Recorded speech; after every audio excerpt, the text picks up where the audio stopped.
Entre las colinas silenciosas de Andalucía, un monasterio guarda un secreto tan antiguo como sus piedras y tan frágil como el alma humana. Allí, donde las campanas marcan las horas de la fe, un silencio inesperado revelará algo más profundo que un crimen, el peso de una conciencia. Antes de comenzar, me encantaría saber desde qué parte del mundo nos estás escuchando y qué hora es allá. Cuéntamelo en los comentarios. Ponte cómodo, deja que el misterio te envuelva. Empecemos la historia. Poirot había llegado al monasterio de San Aurelio, buscando descanso, no tanto del cuerpo como del espíritu. Las colinas andaluzas lo recibieron con un calor seco y un silencio casi mineral, como si la tierra misma guardara sus secretos, bajo una capa de polvo dorado. Después de tantos años enfrentándose a la oscuridad que anida en el corazón humano, aquel lugar prometía una paz que él mismo había olvidado. El abad, hombre de voz pausada y mirada profunda, lo acogió con respeto discreto, presentándole la celda sencilla donde pasaría sus días. Las horas se sucedían entre el tañido de las campanas, los rezos y la calma de los claustros.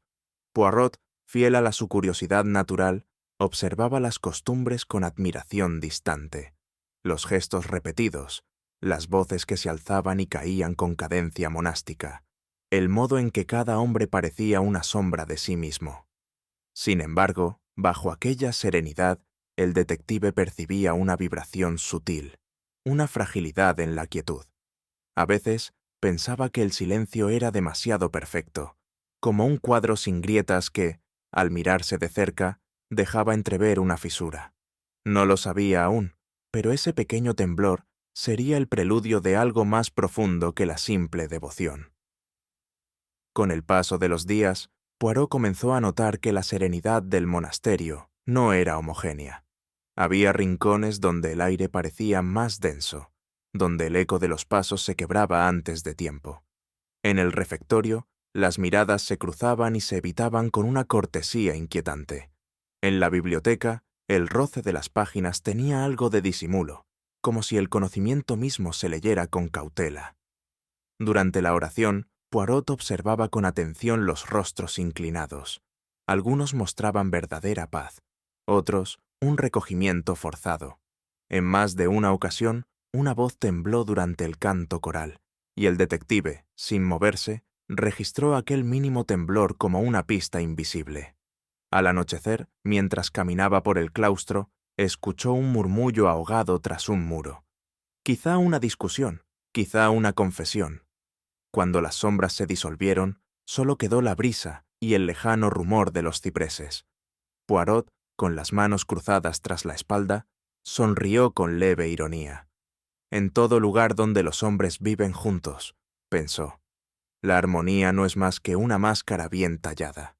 Y tarde o temprano, una grieta deja escapar la verdad. Aquella mañana, el sol se alzaba sobre las montañas, con una luz nítida, como de vidrio.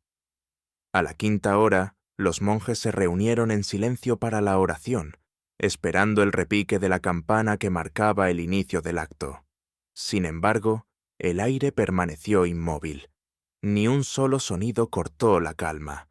Al principio, nadie se atrevió a moverse.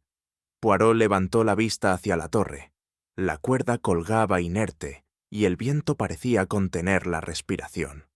Los rostros se volvieron entre sí, buscando una explicación en los ojos ajenos. Fue un instante suspendido, donde la fe y la duda se cruzaron sin palabras. El abad ordenó a un joven hermano subir a la torre. No tardó en volver, pálido, murmurando que la cuerda estaba intacta, pero la campana no respondía. Poirot, con gesto grave, comprendió que el silencio, tan venerado en aquel lugar, acababa de convertirse en un presagio. Un murmullo recorrió el templo, suave y contenido. Algo invisible se había roto en la estructura del tiempo. El detective cerró los ojos un momento y pensó que, tal vez, no era la campana la que callaba, sino la conciencia de alguien. Minutos después, mientras la comunidad se dispersaba, Un grito sofocado rompió la compostura del monasterio. El abad, seguido de Poirot, se dirigió al claustro. Allí, entre la sombra de los arcos y el aroma de las flores nocturnas, yacía el cuerpo del hermano Mateo. Su postura era extrañamente digna, las manos cruzadas sobre el pecho, pero con los dedos rígidos, como si quisieran protestar. El rostro mostraba serenidad, aunque en sus labios parecía persistir una palabra no pronunciada. A su alrededor, todo estaba en orden. Demasiado orden, pensó Poirot. El abad cayó de rodillas, murmurando una oración. Poirot, en cambio, se inclinó lentamente, observando cada detalle. El pliegue del hábito, la dirección del cuerpo, una mancha leve en el suelo que no era sangre, sino cera. Nadie habló. Solo el rumor de las sandalias resonó en la piedra. Poirot alzó la mirada al cielo cerrado del claustro y por un instante creyó escuchar una nota muda, un sonido ausente que aún vibraba entre los muros. Sabía que en aquel lugar, donde cada palabra era un acto medido, el silencio mismo podía ser un arma. La comunidad volvió a reunirse en oración, y las voces, aunque firmes, llevaban una grieta invisible. El sonido del cántico se elevó, pero no logró llenar el vacío que había dejado la campana muda ni el cuerpo inerte del hermano Mateo. Poirot permaneció de pie, observando. Su mente se movía en círculos lentos, como si siguiera un ritmo distinto al de los monjes. No hay silencio inocente, pensó. El silencio puede ser compasión o puede ser miedo. Cuando las oraciones concluyeron, el detective salió al patio central. El sol caía oblicuo, iluminando las piedras antiguas con un brillo dorado. En aquel instante, comprendió que el misterio no residía en la muerte del monje, sino en la ausencia de sonido. El silencio era, en sí mismo, una declaración. No había campana, pero su falta resonaba más fuerte que cualquier repique. Poirot se llevó la mano al pecho, en un gesto casi reverente. En la distancia, un viento leve rozó los cipreses, y creyó oír el eco de una campana imaginaria, la que marcaba no la hora del rezo, sino el comienzo de una verdad aún por revelar. El abad Louis llamó a Poirot con la prudencia de quien teme que el aire mismo pueda ser indiscreto. Había en su voz una mezcla de respeto y necesidad. «Señor Poirot», dijo con un leve temblor en las manos, «no pedimos justicia terrenal, solo comprensión». El detective inclinó la cabeza, percibiendo el peso espiritual de aquella petición. El cuerpo del hermano Mateo había sido velado en silencio, y la comunidad mantenía un luto que no parecía religioso, sino temeroso. Poirot comprendió que su reputación lo precedía incluso en aquel lugar de recogimiento, no como el hombre que descubre culpables, sino como quien ve más allá de lo visible. El abad, de rostro cansado y mirada transparente, le habló del equilibrio roto del monasterio. Desde la muerte del hermano Mateo, el alma de San Aurelio ha cambiado, murmuró. Poirot escuchó sin interrumpir, observando el leve temblor del incienso que subía por el aire. Aceptó el encargo con un asentimiento casi solemne. «No, mon père», respondió suavemente. «No buscaremos al criminal, sino la verdad, y la verdad, créame, siempre se halla en el silencio que los hombres temen escuchar». Durante los días siguientes, Poirot se integró en el ritmo ordenado del monasterio. Observó los rezos al amanecer, el trabajo de los hermanos en los huertos y la precisión casi matemática con que sonaban las campanas, todas menos una. A primera vista, la vida monástica parecía inmune al desorden. Sin embargo, el detective notaba interrupciones leves, como pulsos irregulares en un corazón que oculta su enfermedad.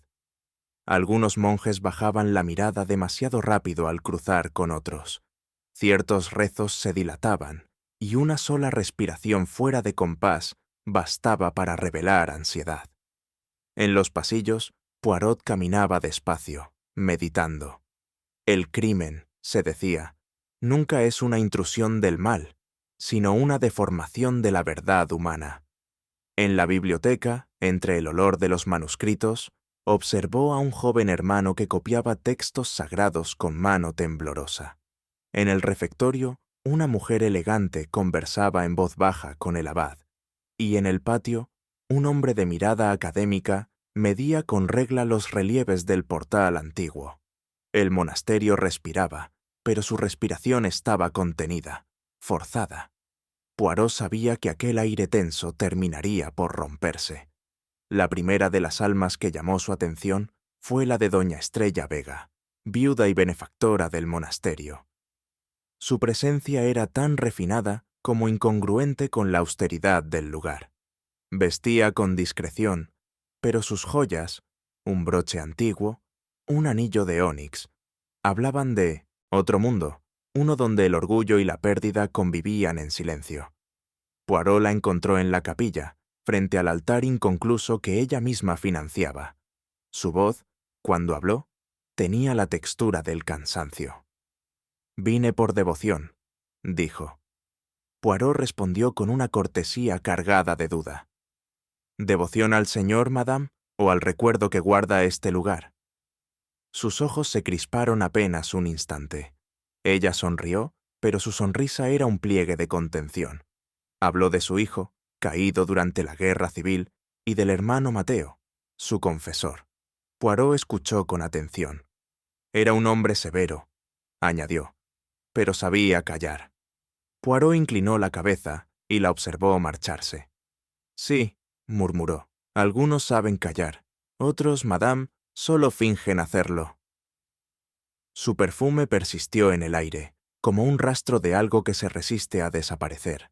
El joven hermano Ignacio era un contraste con la serenidad que se esperaba del hábito. Su rostro pálido mostraba ojeras de vigilia, y su andar rígido parecía una penitencia perpetua. Poirot lo abordó en la biblioteca, donde el novicio revisaba antiguos textos con un fervor inquieto. «Una mente curiosa», comentó el detective.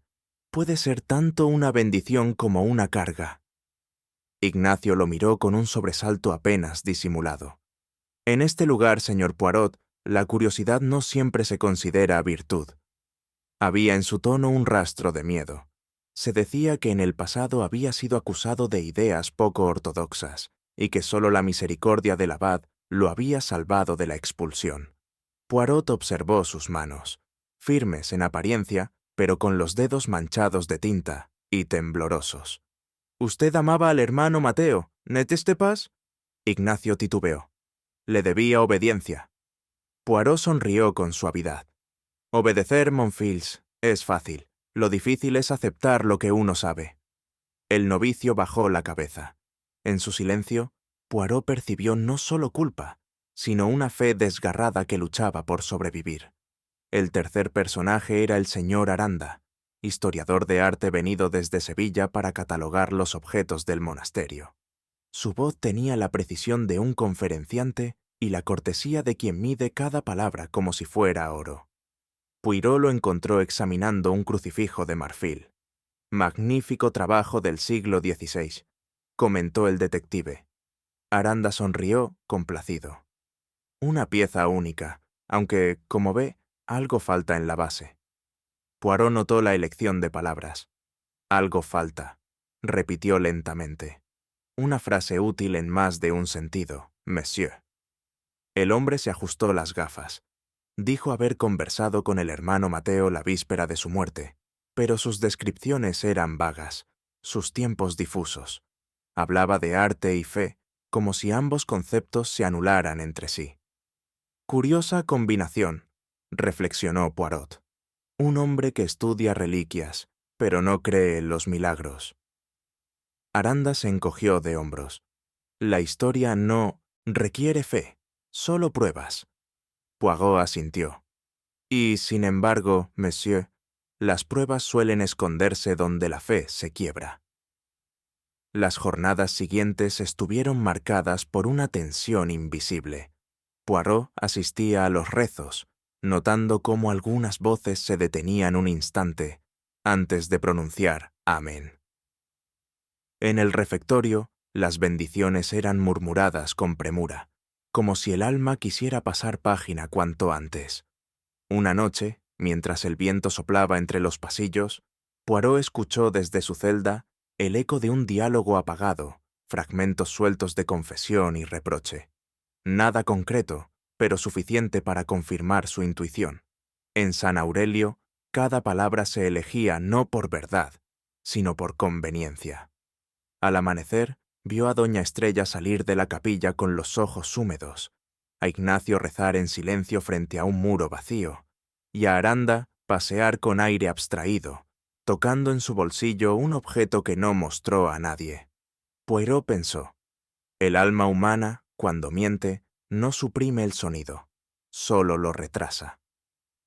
A medida que los días avanzaban, Poirot comenzó a discernir un patrón moral más que material.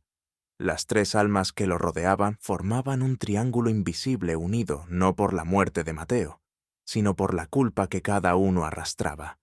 Doña Estrella buscaba redención a través de la caridad, pero su generosidad era una forma elegante de penitencia. Ignacio, el joven novicio, se castigaba con rezos interminables, temiendo que sus pensamientos fueran ya una traición. Y Aranda, con su erudición distante, parecía haber reducido la fe a un catálogo de objetos muertos, como si así evitara mirar la suya. Poirot comprendió que todos compartían una herida antigua, el deseo de creer en algo y la imposibilidad de hacerlo sin dolor. Esa noche, al escribir unas notas en su libreta, anotó una frase: no es el crimen lo que destruye, sino la culpa no dicha. Con el amanecer, Poirot se sentó junto al ventanal de su celda. El aire olía a piedra húmeda y cera apagada. Su mente, precisa como un reloj, empezó a ensamblar los elementos dispersos. No pensaba en pruebas, sino en símbolos: el silencio de la campana, las oraciones interrumpidas, la palabra perdón, repetida en los labios del abad, y sobre todo, la forma en que cada sospechoso hablaba de la muerte no como un hecho, sino como una consecuencia. Sus pequeñas células grises trabajaban sin descanso. Había comprendido que el crimen no era un acto de odio, sino de redención fallida. El monasterio, pensó, era un espejo moral. Cada campanada ausente resonaba dentro de aquellos que habían callado demasiado tiempo. Poirot cerró su cuaderno con un leve chasquido y murmuró: el pecado no está en la acción, sino en el silencio que la sigue. Y ese silencio, mes a mis, pronto hablará. Poirot caminaba entre los corredores del monasterio con paso lento, medido, como quien escucha una música que los demás no perciben. Desde la muerte del hermano, Mateo, el aire parecía más pesado, y el silencio, tan sagrado para aquellos muros, se había transformado en algo casi culpable. Para el detective, el crimen no era solo un acto de violencia, sino una metáfora de las conciencias que callan demasiado tiempo. Cada rincón del monasterio guardaba una historia: un leve temblor en la voz del abad, una mirada desviada durante el rezo, una palabra que no terminaba de pronunciarse. Poirot comprendía que no había asesinado a un hombre, sino a una voz. Durante sus paseos matutinos, el sonido de las otras campanas, las que aún se atrevían a sonar, le parecía un lamento. Ah, pensó con tristeza, cuando los hombres se callan por miedo o vergüenza, incluso el bronce se contagia de su silencio. La culpa flotaba como incienso en el aire, invisible pero persistente. Poirot sabía que aquella muerte era solo el desenlace de un pecado mucho más antiguo, enterrado bajo la devoción aparente de aquellos muros blancos y serenos. Una tarde, guiado por una intuición casi física, Poirot pidió permiso para examinar los archivos del monasterio. El abad lo condujo hasta una habitación polvorienta, donde el olor a pergamino envejecido convivía con el aroma de la cera y la humedad.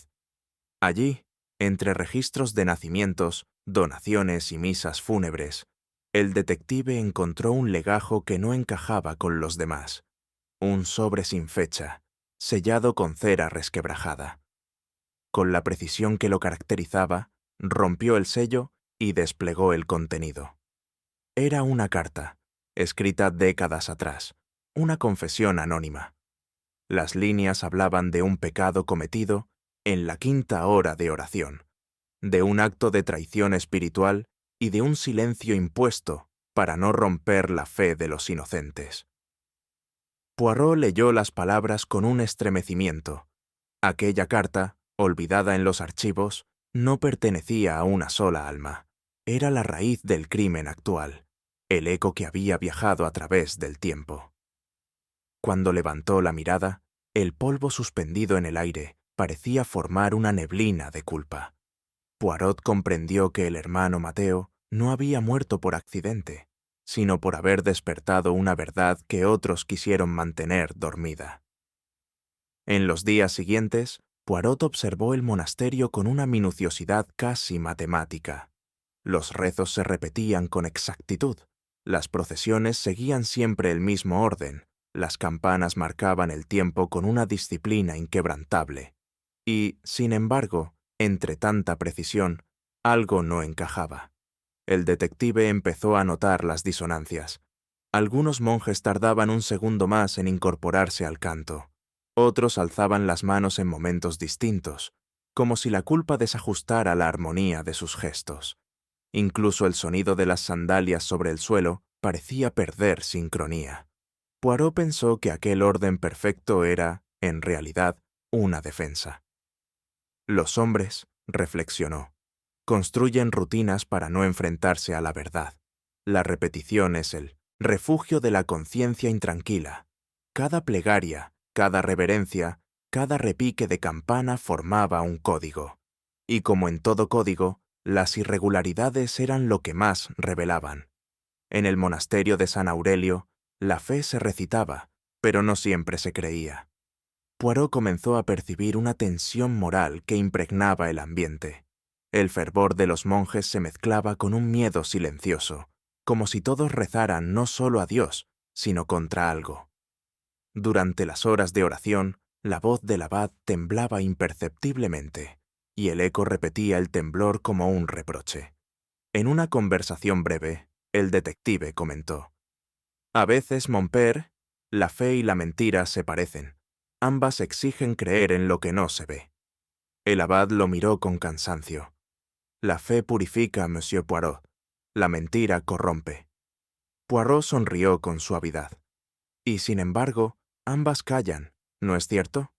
Esa frase pareció resonar en los muros. Poirot veía la contradicción en los gestos, los labios que decían paz, mientras las manos se aferraban al rosario como si contuvieran una duda. El detective comprendía que aquel crimen no era producto del odio, sino de la defensa desesperada de una verdad moral imposible de sostener. En San Aurelio, la mentira había adoptado la forma de oración. Las horas se volvieron lentas. El sol ardía sobre los muros, y el aire dentro del claustro parecía más espeso, como si las piedras mismas respiraran con dificultad. Poirot pasaba gran parte del día en reflexión, comprendiendo que el silencio podía ser tanto una defensa del alma como su condena. El monasterio había hecho del silencio su virtud, pero en aquel momento era su enfermedad. Cada palabra omitida, cada verdad contenida, reforzaba una red invisible de complicidad. Poirot, mientras paseaba entre los naranjos del patio, murmuró: «El silencio, mon ami, es como una tela. Protege del frío, pero también asfixia si se envuelve demasiado». Recordó la carta hallada, los nombres omitidos, la referencia a la 5ª hora. Tal vez aquel antiguo pecado no había sido nunca absuelto, solo disimulado bajo el manto de la devoción. A medida que la tarde se extinguía, el detective sintió que el aire cambiaba. El monasterio, tan ordenado en apariencia, se volvía denso, casi irreal, y Poirot supo que la verdad, como una campana dormida, estaba a punto de despertar.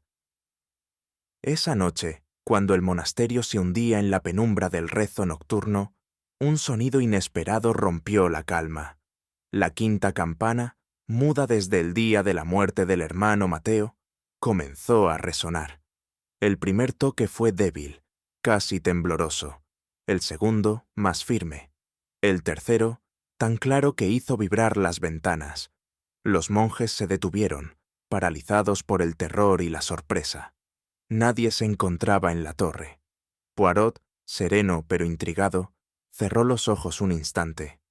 A veces, pensó, los muertos no regresan para asustar, sino para recordar. El sonido se apagó lentamente, dejando, tras de sí, un eco que pareció prolongarse en el alma de todos.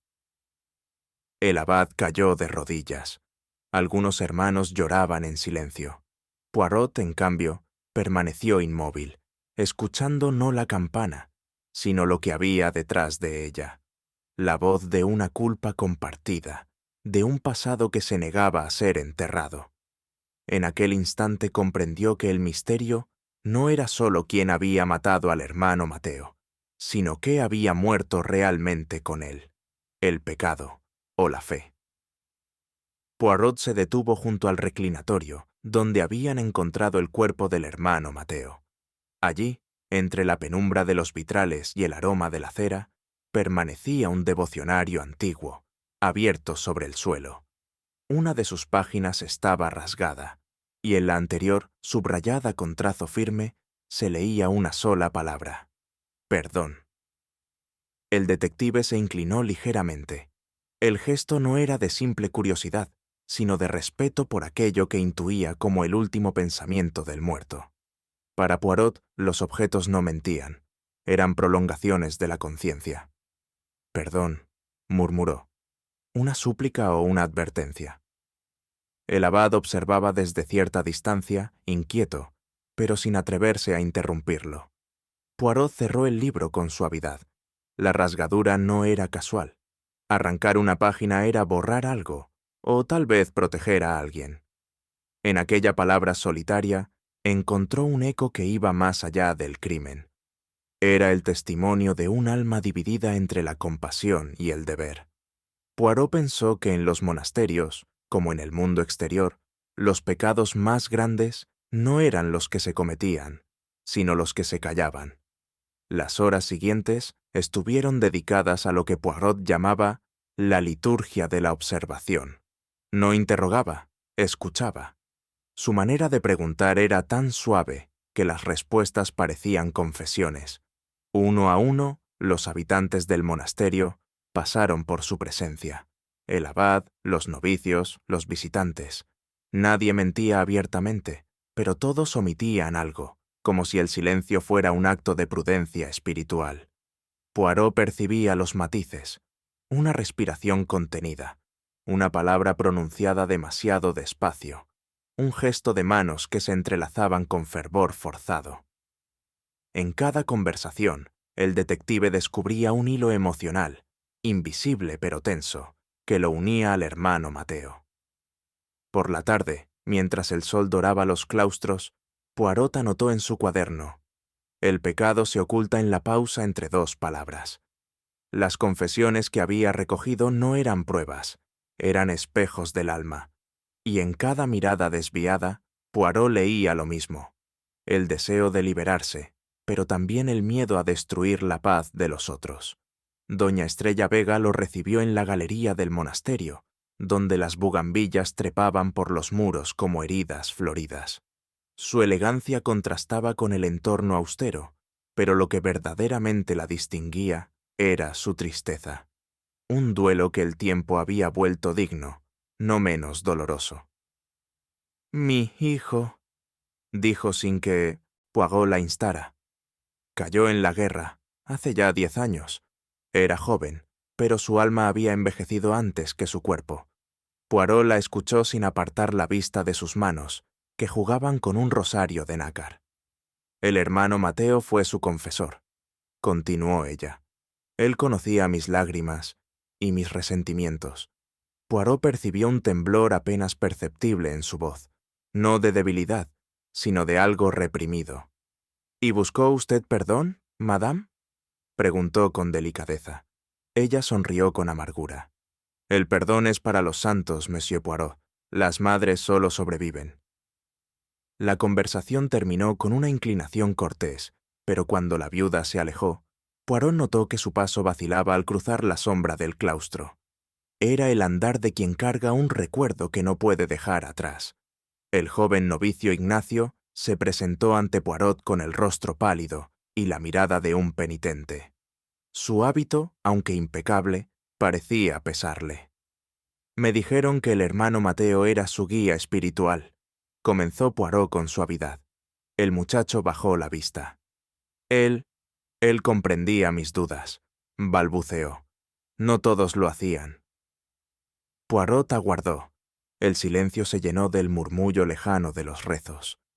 Temo no estar hecho para el silencio, confesó al fin el novicio. A veces, mientras los otros rezan, mi mente se pregunta si Dios escucha realmente. Poirot asintió con comprensión. La fe, mon fils, es como una lámpara. No se apaga por dudar, sino por fingir que no hay oscuridad. Ignacio lo miró, sorprendido por la ternura de sus palabras. El hermano Mateo lo sabía, añadió, pero también sabía algo más, algo que no quiso contarme. Poirot lo observó en silencio. En el temblor de su voz percibió no solo miedo, sino el presentimiento de una culpa que todavía no encontraba su forma. El señor Aranda, en cambio, se mostró distante, con el aplomo del hombre de ciencia. En su habitación, rodeada de libros y cuadernos de notas, Poirot notó el desorden de quien intenta disimular el desasosiego con trabajo. «Usted fue el último en hablar con el hermano Mateo», dijo el detective. Aranda sonrió con educación. «Hablamos de historia, de arte sacro, nada que tenga interés para un investigador de crímenes». Poirot alzó una ceja. «Monsieur, en mi experiencia, el crimen se esconde precisamente donde el interés parece menor». El historiador desvió la mirada hacia un cofre de madera, apenas cerrado. «El hermano Mateo era curioso», dijo al fin. «Demasiado curioso. Creía haber hallado una reliquia perdida». Poirot inclinó la cabeza. «¿Y la halló?» Aranda respondió con una calma impostada. «No, solo fantasmas». Pero cuando Poirot se retiró, percibió un leve ruido detrás del cofre, como de metal golpeando contra madera. No necesitaba verlo para saber que allí descansaba algo más que un simple fragmento de historia, el peso de un secreto mal guardado. Esa noche, Poirot repasó sus notas bajo la luz temblorosa de una vela. Había escuchado 3 almas distintas, pero un mismo pulso recorría sus palabras. La culpa. No del mismo pecado, sino de uno compartido por su silencio. Doña Estrella callaba el resentimiento hacia el confesor que conoció su dolor y tal vez lo juzgó. Ignacio callaba su fe quebrada, temiendo perder su lugar en la comunidad. Aranda callaba una deshonestidad que había disfrazado de erudición.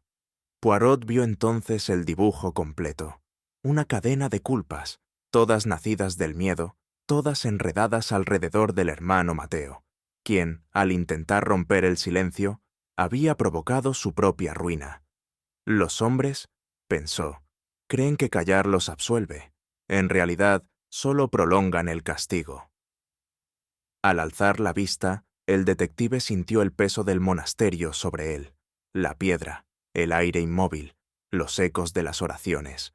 Cada palabra no dicha formaba parte de la misma música culpable. Poirot permaneció largo rato despierto, mirando el devocionario cerrado sobre la mesa. Aquella palabra subrayada, perdón, parecía iluminar la oscuridad con un resplandor inquietante. Pensó en el hermano Mateo, en sus intentos por liberar a otros de su carga, y en cómo el silencio había sido más fuerte que la verdad. Hay pecados, reflexionó, que no manchan el alma, sino que la aíslan. El mutismo de la culpa es el más cruel de todos. Comprendió que el crimen no había sido solo una acción física, sino una metáfora, la lucha entre la necesidad de confesar y el miedo a destruir lo que uno ama. Cuando el alba comenzó a clarear, Poirot cerró los ojos un momento y murmuró: «La fe, mon ami, debería ser la voz del alma, no su mordaza».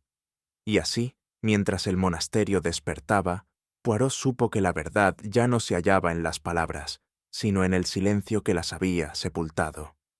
Poirot, encerrado en su propia reflexión, reconstruía los hechos con la precisión de un relojero.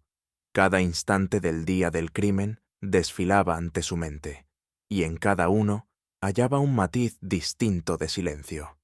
La quietud del monasterio no era ausencia de sonido, sino una forma de lenguaje moral. El detective repasó el momento en que la campana debió sonar. Todos los monjes se hallaban en oración. Todos afirmaban haber permanecido en sus lugares. Pero Poirot sabía que la verdad rara vez reside en las palabras pronunciadas, sino en las pausas entre ellas. El tiempo, ese aliado infalible de sus pequeñas células grises, marcaba el compás de la culpa. No había crimen sin ritmo, ni culpa sin instante decisivo. Cada silencio, pensó, tiene su duración exacta. Algunos duran un segundo, otros una vida entera. El reloj del monasterio, detenido durante la investigación, le parecía ahora un símbolo del alma colectiva, una maquinaria en apariencia perfecta, pero en cuyo engranaje más fino se había introducido una grieta imperceptible. Poirot sabía que al volver a ponerlo en marcha, el sonido de cada campanada revelaría más que cualquier confesión humana.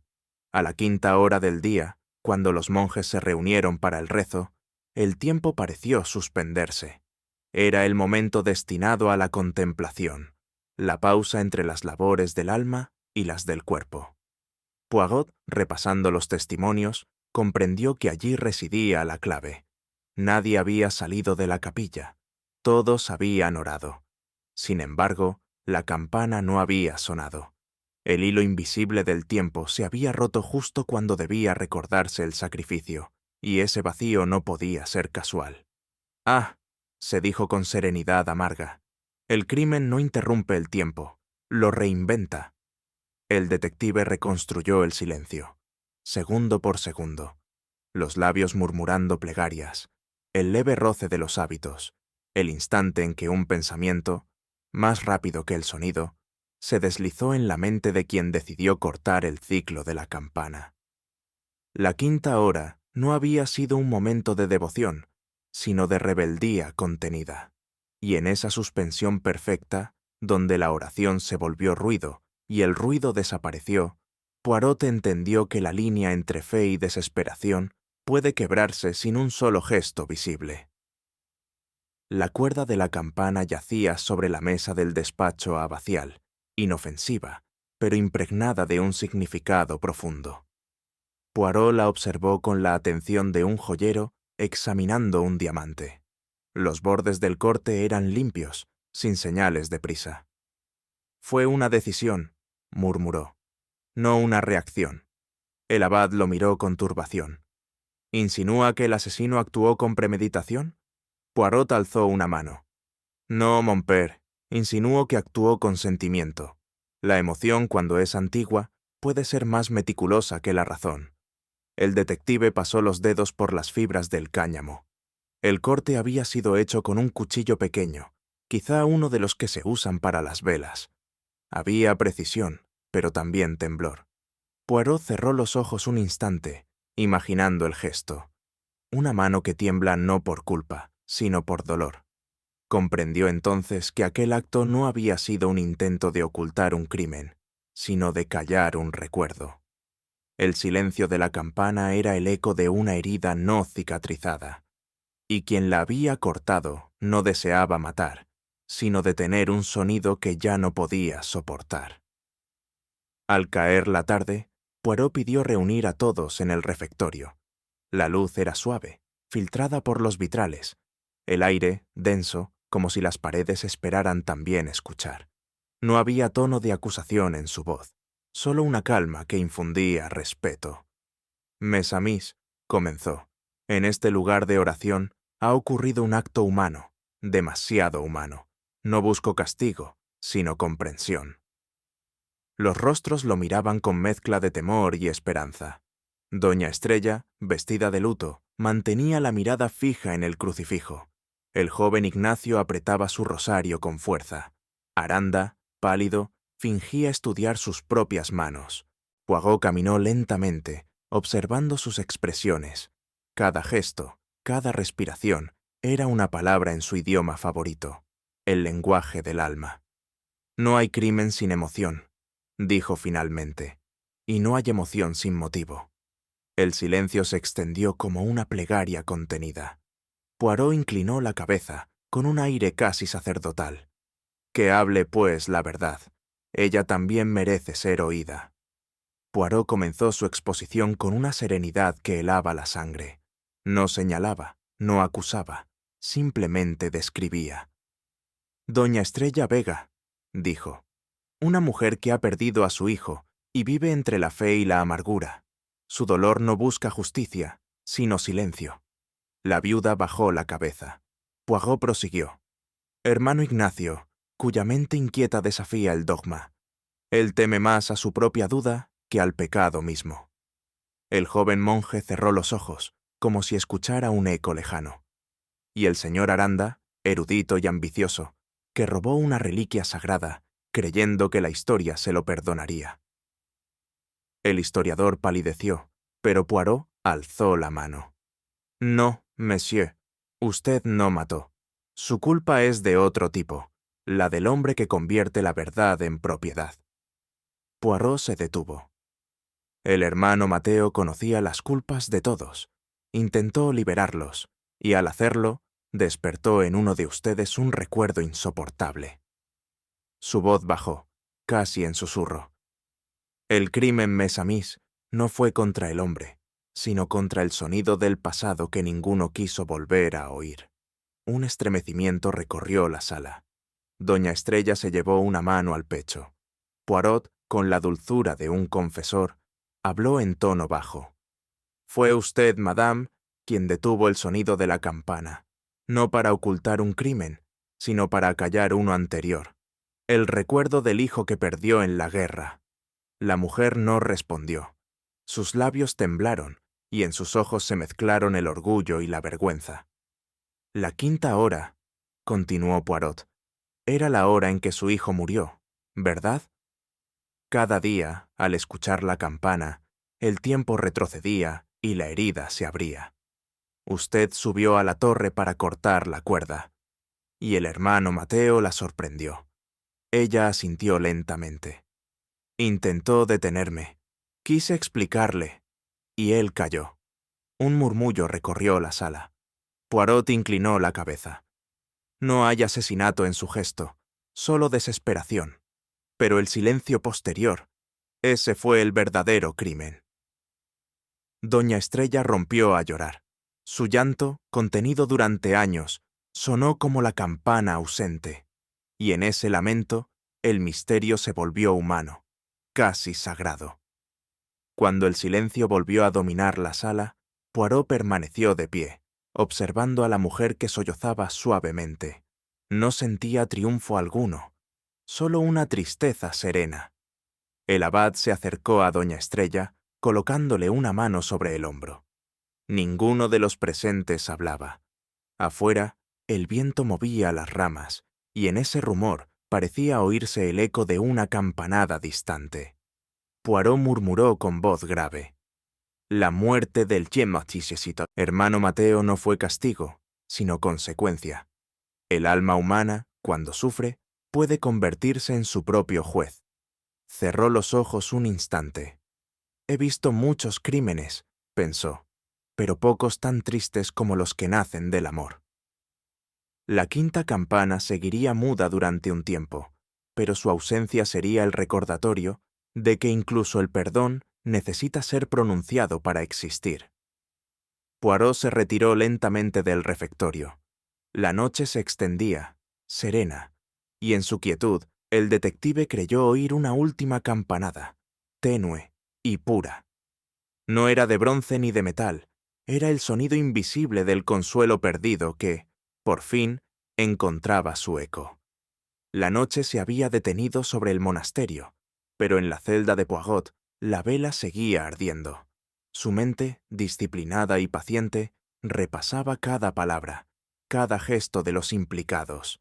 No quedaban dudas materiales, pero aún persistía algo más grave: la sombra moral del silencio. Poirot sabía que su tarea no consistía en señalar un culpable, sino en despertar las conciencias dormidas. Preparaba una prueba distinta, no de objetos, sino de alma. Cuando la verdad se esconde en los corazones, reflexionó, la lógica debe convertirse en espejo. Al amanecer, pidió reunir a todos en la capilla: el abad, doña Estrella, los hermanos y el señor Aranda. La piedra fría parecía absorber el peso de la expectación. Poirot, con voz serena, habló. «Mes amis, el crimen ya ha sido revelado, pero aún queda el juicio más difícil, el de la conciencia. No hay perdón sin confesión, ni paz sin nombre». Sus palabras, más suaves que la acusación, se deslizaron como una plegaria razonada. Nadie se atrevió a romper el silencio. Poirot sabía que el alma humana no confiesa por miedo ni por deber, sino cuando el peso de la culpa se vuelve más insoportable que la verdad misma. Cuando las palabras de Poirot se apagaron, el abad Luis levantó la cabeza. Su rostro, iluminado por la débil luz de los cirios, mostraba una lucha interior que solo los años de fe podían sostener. «Monsieur Poirot», dijo con voz temblorosa, «si la justicia de los hombres exige castigo, la de Dios exige compasión. ¿Qué deber debo obedecer?» Poirot se acercó lentamente, como un confesor que no juzga, sino comprende. «Mon père, la verdad es un don sagrado. Negarla no la destruye, solo la oculta bajo el miedo. Usted debe decidir si el silencio purifica o perpetúa». El abad bajó la vista. En su interior, la disciplina y la misericordia se enfrentaban. Había visto pecadores encontrar redención en el castigo, pero también almas quebrarse al ser expuestas. ¿Y si dejar hablar al silencio fuera su penitencia?, preguntó en voz baja. Poirot asintió, con una ternura que desarmaba. «Entonces, mon ami, que el silencio sea confesión y no cómplice. Que el alma del hermano Mateo no haya muerto en vano». El abad cerró los ojos. Su decisión no sería un acto de autoridad, sino de fe. Y en ese instante, la justicia humana se inclinó ante la divina. Poirot dirigió su mirada hacia la viuda. Doña Estrella Vega, sentada con la dignidad frágil de quien ha vivido entre la culpa y la memoria, sostenía el rosario con fuerza. La piel de sus manos, tan blanca, contrastaba con las cuentas oscuras que temblaban entre sus dedos. «Madame», dijo Poirot con suavidad, «en el corazón de toda tragedia hay una verdad que espera ser pronunciada. Usted conoce la suya». Doña Estrella alzó los ojos.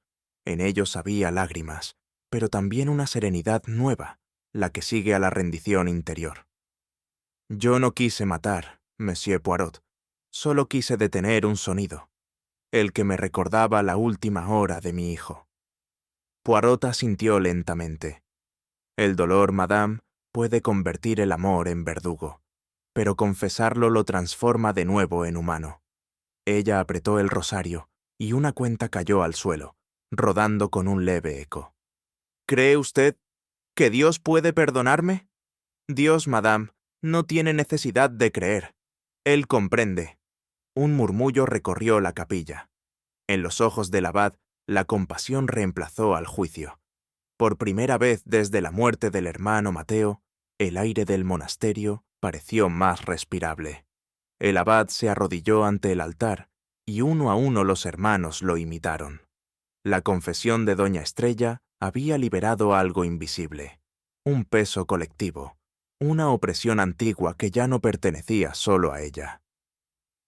El canto gregoriano comenzó con timidez, pero pronto las voces se unieron, formando un tejido de súplica y consuelo. Era una oración distinta, no dictada por el rito, sino por la emoción compartida.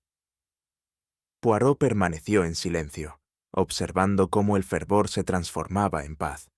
En aquellos hombres y mujeres veía reflejada la lucha eterna entre la justicia y la misericordia. Sus pensamientos se deslizaron hacia el hermano Mateo, aquel que había querido romper el muro del silencio y pagó el precio más alto.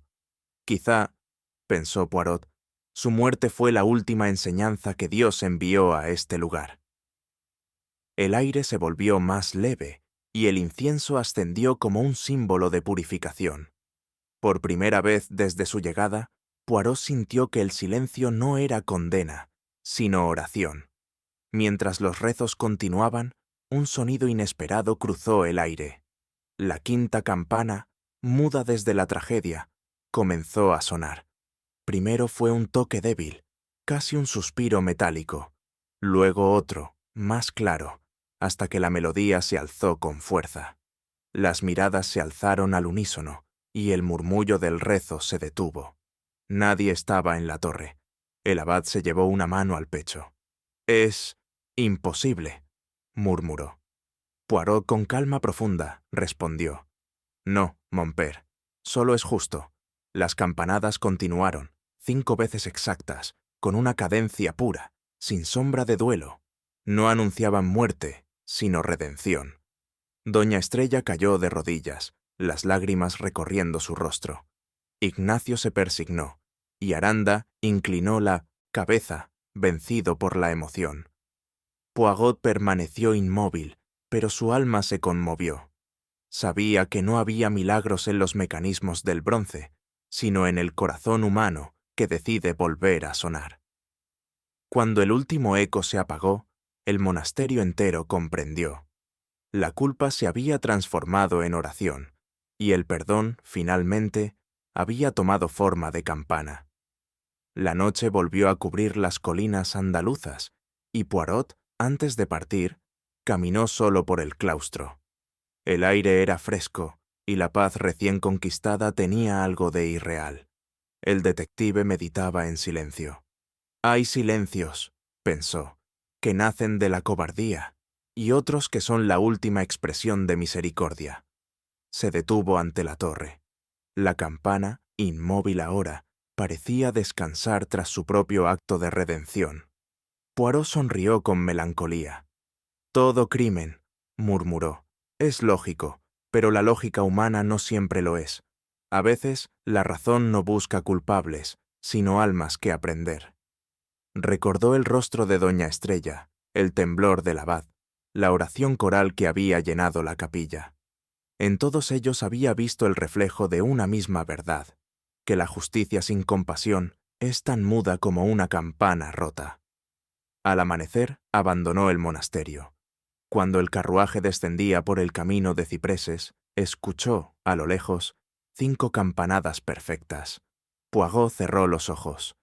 «El silencio», pensó. «Ha hablado por fin».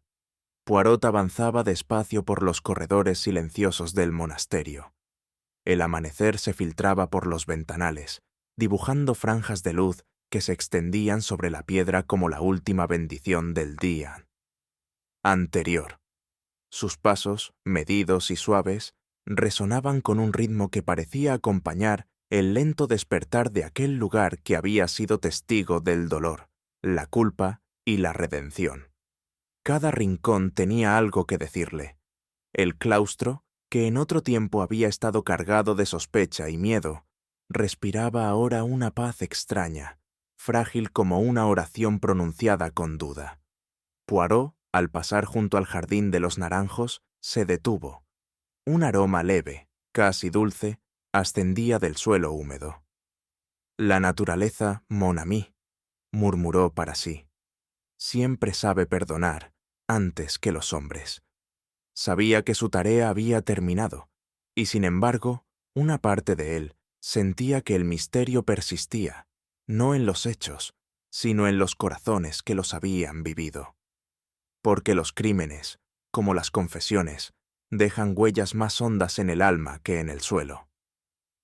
Antes de cruzar el arco que conducía al patio, Poirot inclinó la cabeza.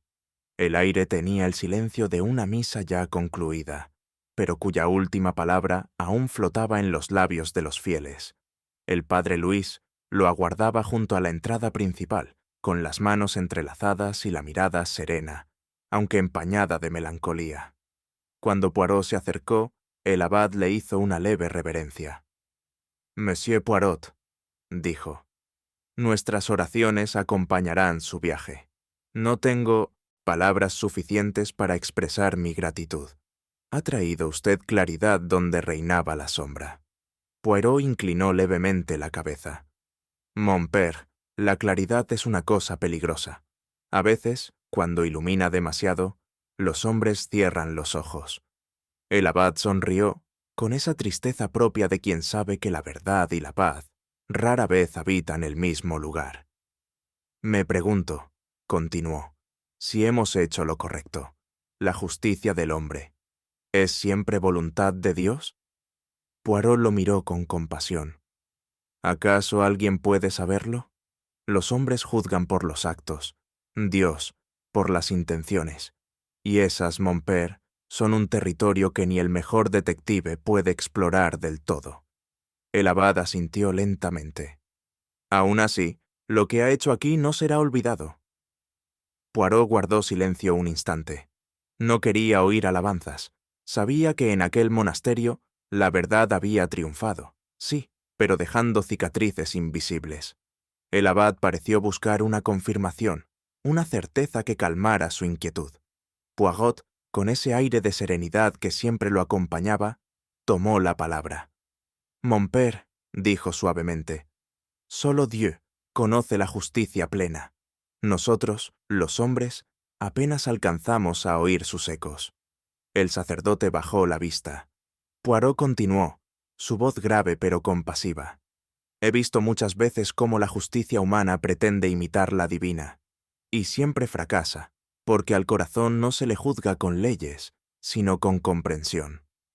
El abad suspiró. «¿Y usted, monsieur Poirot? ¿Cree que doña Estrella encontrará el perdón?» Poirot sonrió, con una dulzura que no ocultaba la tristeza.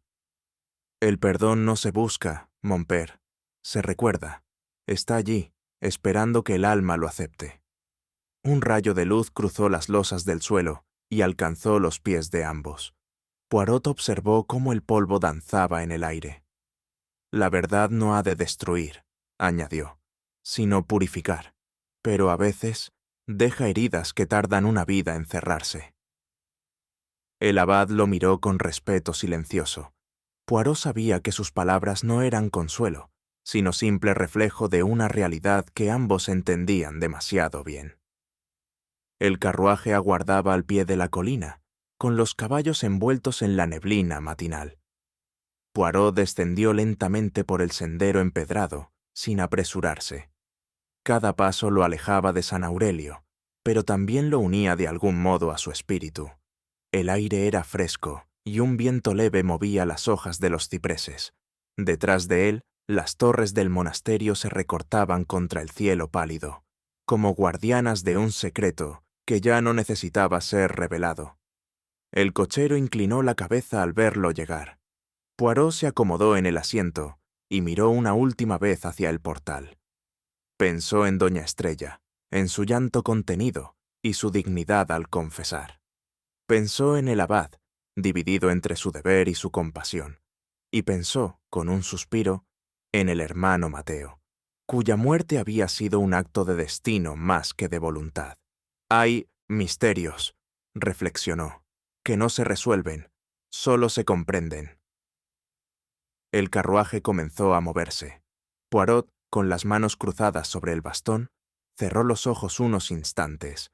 La colina se alejaba, y con ella el peso de una tragedia que, aunque perdonada, seguiría resonando como una campana en el recuerdo. Cuando el carruaje dobló el último recodo del camino, un sonido puro se alzó desde lo alto del monasterio. La campana, la quinta campana, volvió a sonar. Fue una nota clara, profunda, que se expandió por el valle como si el aire mismo se inclinara a escucharla. Poirot abrió los ojos. No ordenó detenerse. Solo escuchó. 1, 2, 3, 4, 5 campanadas. Ni una más, ni una menos. Perfectas. El sonido se elevó, rozando los campos, repitiéndose en los ecos de las montañas. No anunciaba muerte ni llamada al rezo, sino algo más alto, un perdón compartido. Poirot, conmovido, se llevó la mano al pecho. Sabía que aquel sonido no provenía solo del bronce, sino del alma humana reconciliada consigo misma. 5, susurró. El número de las horas, el número de la redención. El eco se apagó lentamente, dejando tras de sí un silencio nuevo, un silencio limpio. Poirot sonrió, leve y sincero.